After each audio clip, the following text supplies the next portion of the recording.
President Uhuru Kenyatta's visit to China scored big wins for Kenya, with Chinese private investors lining up for public-private partnership deals worth billions of shillings.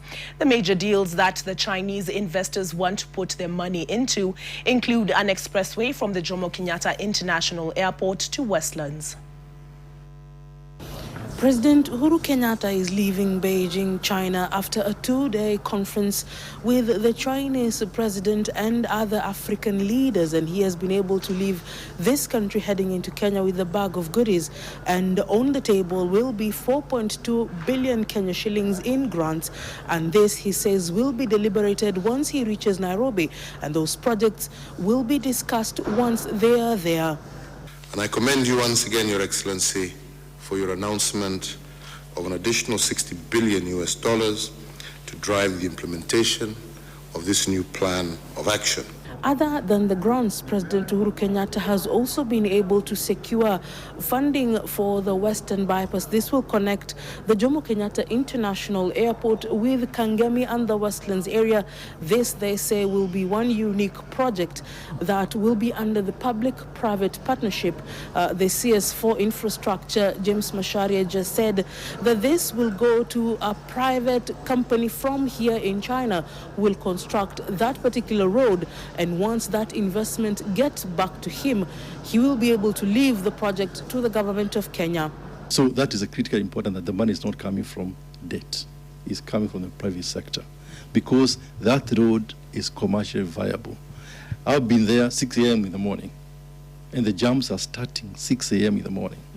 So anybody wanting to use it as an investment, clearly they'll get their return back.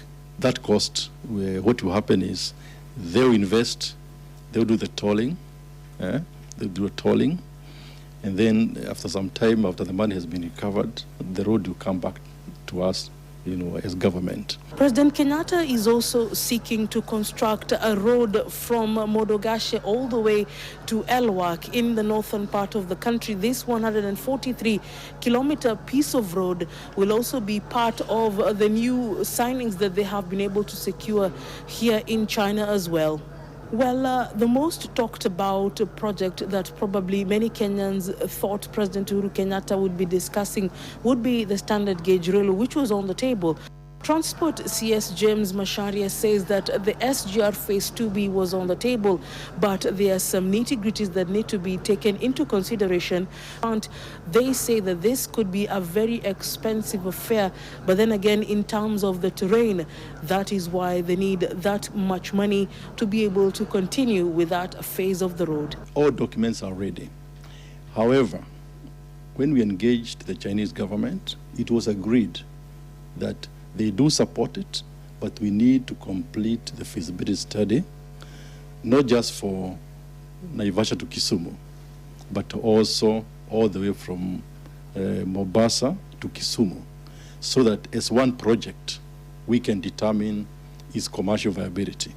During this visit, President Uhuru Kenyatta has been able to ensure that public-private partnership will be the way to go, considering that Kenya already owes China a lot of money, and this will be able to ensure that he can be able to secure his Big Four agenda while also be able to cushion Kenyans from so much in terms of money that will be taken back from the country.